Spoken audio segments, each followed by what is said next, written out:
long and short, Reconstruction is a failure in Texas, in my opinion. The old order comes very close to reasserting itself in new ways that preserves the old order. For instance, slavery is abolished and slavery goes away, but it's replaced by sharecropping. And sharecropping, while it is based on free labor, is also supported by a body of laws that make sure that that labor is pretty much locked down in place and encased in a body of law that prevents it from having a whole lot of flexibility or even having access to social and economic mobility. So sharecropping is better than slavery, but it's a different kind of hard. What really kind of brings about the end of Reconstruction is that there's a growing faction in the North that just grows tired of it. Reconstruction is a long, tedious process, and these Northern moderates find common cause with Southern moderates, and essentially there's a new alignment of political interest within the American landscape. As a result, the freedmen essentially get abandoned. They're left to root hog or die, in a turn of phrase from that time period, and people are less concerned with issues of black civil rights and civil liberties. Federal troops that had been in the South to essentially enforce Reconstruction move on to other missions. By the election of 1876, the question on top of everybody's mind is not Reconstruction, but the economy. Well, in Texas, this end of Reconstruction, or petering out of Reconstruction if you prefer, actually coincides with a period of pretty impressive growth. There's a series of homestead laws that encourage settlement into Texas, as well as an expansion of the existing homestead exemptions. And there's also state government emphasis on encouraging immigration by the establishment of an immigration bureau. Once these people move to Texas, the state government encourages the production of not only cotton, but wool through subsidies.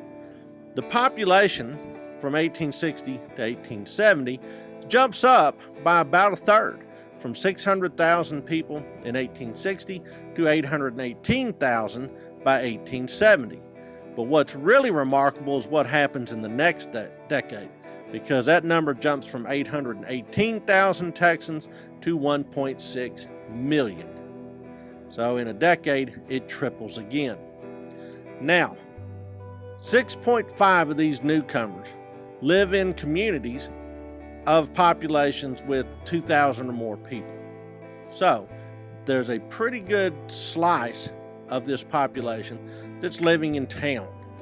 Now, 66% of this population still is deeply involved in agriculture. The major cities in Texas include Galveston with 14,000 people, followed very closely by San Antonio with 13,000. By 1873, this changing demographic in Texas, all these newcomers have returned cotton production all the way to well beyond their 1860 levels. So, what's going on as a backdrop to all of this? People are coming to Texas, they're planting cotton, they're recovering their fortunes. At the same time, there's a pretty interesting undertone of violence. There's a number of white gangs, including those led by Cullen Baker and Ben Bickerstaff and Bob Lee, operating in East Texas. Mostly their goal is to push back against federal authority and also to intimidate blacks, both physically and politically. So let's take a little snapshot of time, 1865 to 1868, 3-year time period. In those 3 years, there's 939 reported murders across the state of Texas.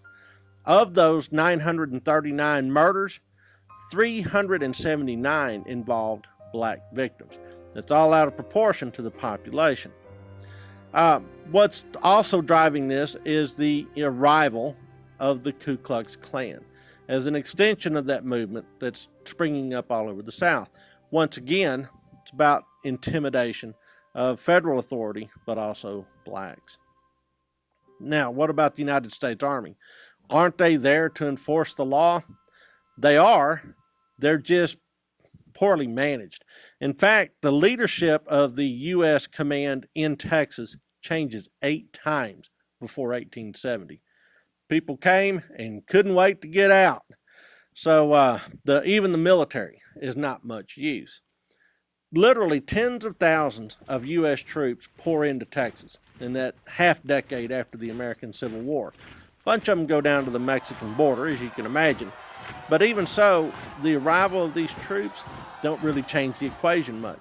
Texas is just too big, and it absorbs them without having much effect on the way Texans go about their lives. Law and order, as a result, is in a shambles. There's another thing about the U.S. troops being there. They add to the tensions because there's people that don't like to have an occupying force there, but it also helps to bounce the economy in several places. And Texans begin to realize that, sometimes having the military nearby is good for business. With the rise in the racial violence and the growing political tensions in Texas, there's also sort of a third subtext that is eating away at the domestic tranquility of the state: lawlessness. Countryside is dangerous. It's inhabited by bandits, cattle rustlers, general ne'er-do-wells. Some of them are referred to as heel flies. It's a rough time out there in the countryside in Texas. So if you did leave your home back east and carve GTT, Gone to Texas, into the doorpost and abandon your home to move to Texas, you're going to be facing a resurgent Indian threat, all sorts of outlaws, racial tensions, and some suspicion of federal authority. Texas is an interesting place from 1865 to about 1880.